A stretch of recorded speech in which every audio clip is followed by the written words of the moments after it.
I'm a dire Chiefs and Cyclones fan, and this former Cyclones tight end almost died.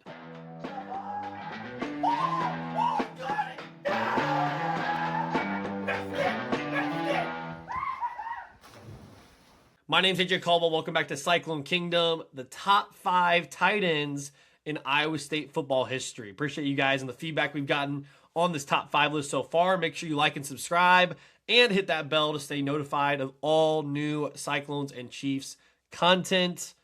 The top 5 tight ends. The tight end university that Iowa State has become. I know Iowa Hawkeye fans talk about being tight end to you. I'm not going to disrespect that. They got a lot of good ones. But so does Iowa State. And if you think about the Matt Campbell era and what they were known for, it was great running backs and elite tight ends. 3 tight end sets where each one of those tight ends could throw the ball, they could catch the ball, and they had great yards after the catch. Each one of these guys is in that type of category. But there's also some guys in all-time Iowa State history that people forgot about back in the 70s and the 80s.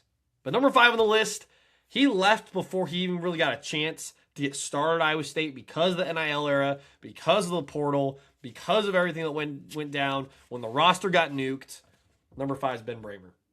Almost 1,000 yards in 2 seasons.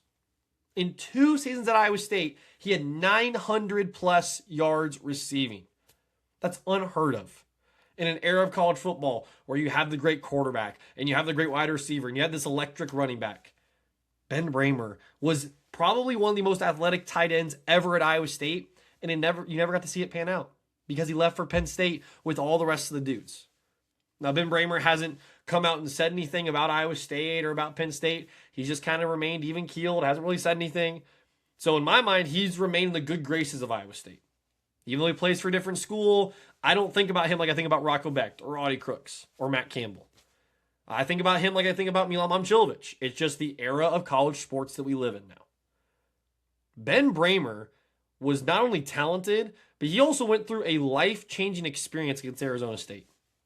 If people don't remember this, last year, as Iowa State was trying to get out of a 4-game losing streak where they didn't win a game for a month on the football calendar, Ben Bramer had a seizure on the field and almost died. He almost died. And 2 plays later, Rocco Becht throws a game-changing interception, and Iowa State loses to Arizona State without their starting quarterback and without Jordan Tyson. It was an unfathomable loss in more ways than one because you had no idea what Ben Bramer was going to do, if he was even going to be able to play football again. And 2 games later, he scores a touchdown. It might have been the next week. He was an awesome tight end for Iowa State, and he left before he even really got a chance to be good.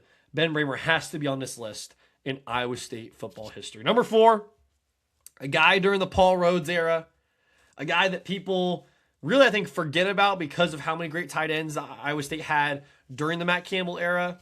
Number 4, Colin Franklin.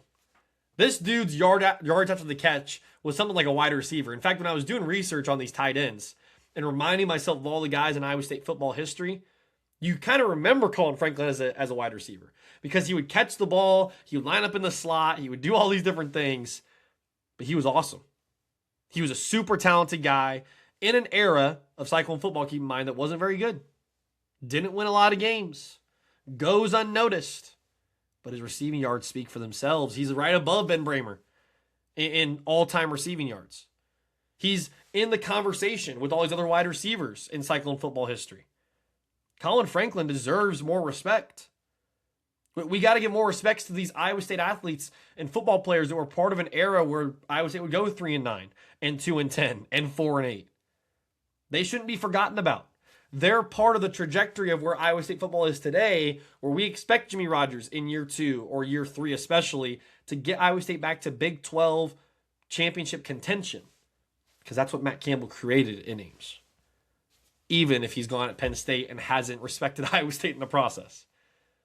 Colin Franklin deserves to be on this list, and his yards after catch is some of the best in Cyclone football history. Number 3 on the list, a guy that I had to be reminded of, a guy that really I had to learn about in Cyclone football history as a tight end, Mike Bush.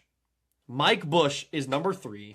simply because if you look up this man's stats and you look up pictures of this guy, you go, oh, my bad, bro. My bad.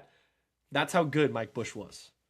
That's how indelible he is in the memories of Cyclone football fans. That's how memorable his games were. Guys, Mike Bush, top 15 receiving yards all time. Wide receivers or tight ends. That's how good he was. That's how good he was for Iowa State. In Iowa State in the 70s and 80s, it wasn't anything to look at twice or to do a double take at. It was just like, it's Iowa State. Mike Bush was that guy, though. I mean, I'm still, and this is a constant thing right now, so Cyclone Nation, help me out. I'm still looking for highlights of these guys, these old timers, because there's very seldom film on these types of guys. So if anyone has highlights of Mike Bush or this next thing I'm about to talk about, let me know. And I think Mike Bush was actually top 20, top 25 in receiving yards all time with wide receivers and tight ends for Cyclone football. This guy, number 2, was top 15. And he's even better than Mike Bush in those good old days of Iowa State football, even when they weren't good. But Mike Bush deserves respect, and so does this guy, Keith Krempfel. I don't even know how to say his last name. I've had to do more research on him, seeing his stats, seeing pictures of this guy, trying to find highlights of this guy. Cyclone football had some great tight ends before the Matt Campbell era. And Keith is one of those guys. He's in the conversation with Deshaunte Jones and Quentin Bundridge as a tight end. As a tight end in terms of stats and receiving yards and being a part of a Cyclone football team that nobody wants to remember in those good old days. But one of the cool parts about this top 5 list is it reminds me how good some of these guys were and how forgetful people are about them because they were born in 2000. Or like me, they were born in 1998. And they only remember the teams that they've watched. If we're doing all-time lists, guys, we got to go back to the 70s and 80s and remember these dudes and thank these dudes for being a part of an Iowa State football program because of where it is today. But all those guys, as great as they were, respect to Mike Bush, respect to Keith Krempfel, respect to Colin Franklin, they are not this guy at number 1 because of what he did for Cyclone football. Similar to Alan Lazard. Similar to Jalen Knoll more recently. Number 1 on the list, Charlie Kolar. Charlie Kolar changed Cyclone football from the tight end perspective. He was a part of the Brock Purdy and Breece Hall teams. He was a part of the resurgence with Matt Campbell. And he has top 5 receiving yards, not among tight ends, among any Iowa State receiver or catcher of the ball. That's how good Charlie Kolar was. He was in the running for the best tight end in America award twice. Twice in 4 years. He just recently got a 3rd contract for an NFL team. He's not a tight end 1. Right? He's not the TJ Hawkinsons or the George Kittles or all these Iowa Hawkeye tight ends. I respect those guys. But Charlie Kolar is wanted by other NFL teams. That doesn't just happen by accident. That happens because of his character, because of the culture that he helped build at Iowa State, and because of how good he was in college.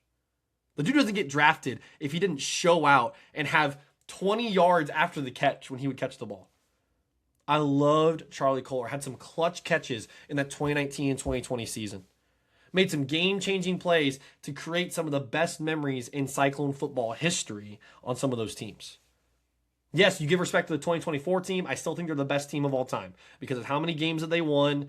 Yes, they lost the Big 12 championship game, but they did great work with Rocco Becht at quarterback. Right behind him is that 2020 team. And Brock Purdy and Charlie Kolar and Breece Hall. The dudes were gamers. The dudes were beasts on the field and worked, and I mean worked Oregon in the Fiesta Bowl for a New Year's Six bowl win. Yes, during COVID, but in a period of time where Iowa State was still getting laughed at and was number 7 on college football playoff rankings. Charlie Kolar was on that team. Charlie Kolar was on that team, and he's the number 1 tight end all time, and it's unanimous. I don't think there's any debate that he is number one on this list.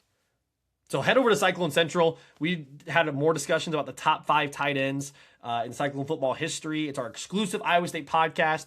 So after you like and subscribe over here, make sure you head over there and like and subscribe. Find us on all podcast platforms and all over social media.